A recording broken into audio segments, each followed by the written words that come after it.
So it's a long story, right? So I'm in Cebu now, and I'm in the airport of Cebu. And like I said, 6 hours, wait. Didn't get much to drink. Couldn't afford a cup of coffee. Couldn't afford anything to eat. Because I'd been here 2 months. 1,000 pesos a night, which were which were a damn mistake. I spent all my money just on Twin Rivers digs. Stopping in there, and that's why now, if you come to the Philippines, don't pay more than 6,000 a month, right? Do not pay more than 6,000 a month, anyway.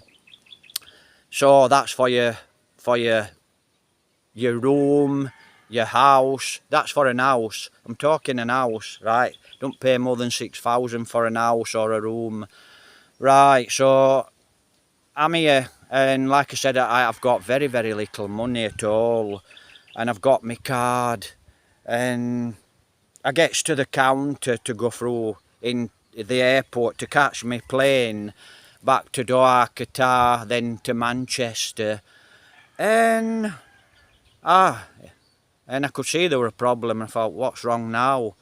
Because there were a problem when I actually first came to the Philippines with me filling this piece of paper out. It's just not my forte, filling forms, right? There were a bit of a problem. We sorted that problem. That was 2 months earlier, and they're there, and it's like looking. I says, you owe 5,000 pesos. I says, I owe 5,000 pesos. I ain't got 5,000 pesos. As far as I'm aware, I ain't got 5,000 pesos left. He says, you owe 5,000 pesos. This is the guy in the airport. And I thought, well, I said, how do I owe 5,000 pesos? Might have been 6,000 pesos as far as I remember. It were over 5,000. It were at least 5,000. I says, well, where's the 5,000 come from? And he says, Overstay. I says, no. No, I'm here 2 months. I says, first month is free. And the second month I paid. I went to Back College City, gave him all the papers. He already had the papers. Gave him all the papers. And he went, yeah, you're 2 days. You are 2 days on Overstay. I think this was January. This was January when I was going home. Right, and it was January. I think it was January. Can't remember. I think end of month. It could have been January. Right. So he says, no, you're on Overstay for two days. I says, I'm on Overstay for 2 days. I said, I went to Back Holiday and I paid. I said, I actually paid. He says, and he looked, he says, yeah, you paid for 28 days. I said, what are you on about to pay for 28 days? I said, I paid for a month. So in my mind, I'm paying for a month, So we're in a 31 December, it was either December, January, we're in a 31 day month. I paid for the month. No, he says, there's 28 days in a month. I says, there's 28 days in a month, and you were on Overstay for 2 days. And I said, I'm not paying it. Back to not paying. I said, I'm not paying that. He says, well, if you don't pay it, he says, you're not going through and you can stop here. So I says, oh, I'll stop here. So I went and I sat down and I thought, so I thought about it for about 20 minutes, and he just sat there, and he could see me sat there, and I went back and I said, right, I says, I ain't got no money. I said, I haven't got no money. He says, well, if you haven't got no money, you can't go through. You'll miss your plane. So, and then this lady came and she's smiling. I said, miss, I went to Back College City and I paid me immigration, and I paid X amount for my immigration, and I paid for a month. And then he's chatting to her and he's going, he's on Overstay 2 days. So the guy in Back College City did me a thick one. He did me a thick one. Why did that guy in Back College City, right, say, sir, you're going home on... He knew the date I was going home, and I said I want to pay for the month. He knew I was going home at the end of that month. And what that guy did is he put me 2 days, he put me 28 days. He could have took the payment for all the month. He did not do that, and he knew I was going home, and he knew when I got, that were really dirty, that were a dirty trick, and it were a bit of a scam, if you ask me. That were really a dirty trick. So when I actually got to Cebu, got no money left. That's what happened. So I've got no money left. I'm in Cebu, and that's it. They're wanting 5,000 over 5,000 pesos, and I argued toss, and I thought, I'm just not gonna win, am I? You know, this guy in Bacolod City has done me a fickin'. Now this guy's not gonna let me through because I'm 2 days over. 5,000 pesos, guys. 5,000 pesos for 2 days over. It's a big fine, and that was definitely a scam, because the guy in Bacolod City, he could have actually, you know, I could have just paid that little bit extra, 100 pesos extra, you know, for the full month. So you've got where I'm coming from. So I went up to the desk, and I went, okay, I says, look, I haven't got any money left, but I'll see how much money I've got. And I got my card and I stuck it in the machine. This actually carries on into Manchester, but I'll not chat about that. Maybe I'll chat about it in another blog. So I'm on overstay in the Philippines, not through my choice. I actually paid. I went to immigration. I paid, but the guy didn't pay the 2 days, and he knew for a fact when I actually got there. He knew for a fact that they were going to actually clobber me and fine me 5,000 pesos. So I put the card in the machine in the airport in Cebu, and I drew the money out. I think I might have drawn a little over 5,000. Wow, there were hardly any money in there, and I thought, God, and I went and I paid him, and he let me through. Then I got to Manchester, and then I'd got no money. Got to Manchester, didn't have money for a taxi. No way could I afford a taxi. I thought, I'll catch train. I catch the train from Manchester to Sheffield, and then from Sheffield I'll catch a bus to Barnsley, and I'll walk home. I'll just walk home from Barnsley, walk to my sister's, you know, not home, just walk to my sister's.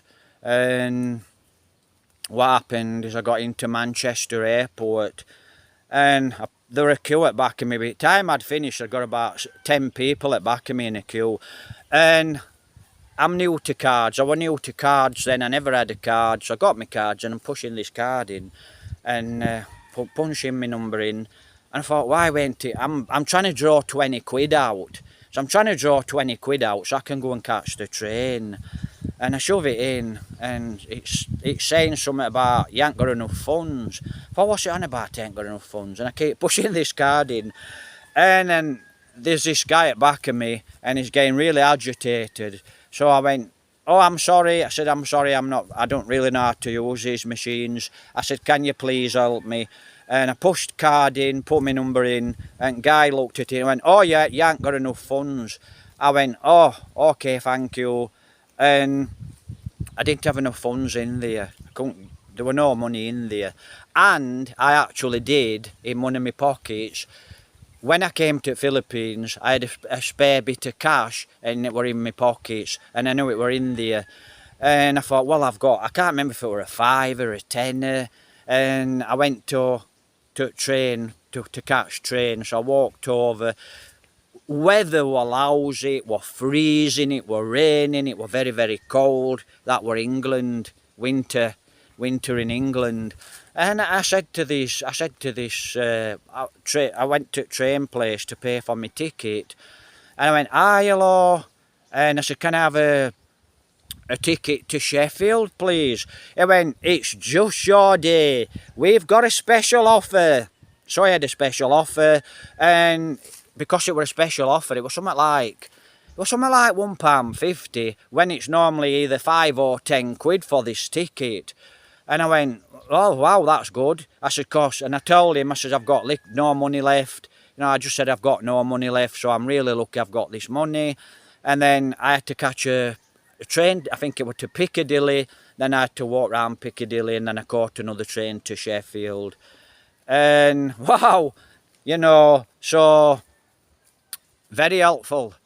Immigration, now don't get me wrong, there is a lot of nice people in immigration, and some of the people in immigration will actually help you, and they're very, very helpful people. But there's one or two that's not very helpful, that's for sure, because I've been in immigration before, and you know, I've actually seen a few arguments, and you get the odd arrogant one, but you know, like I said, guys, there's a lot of nice people in immigration, and they're really professional, and they will really help you.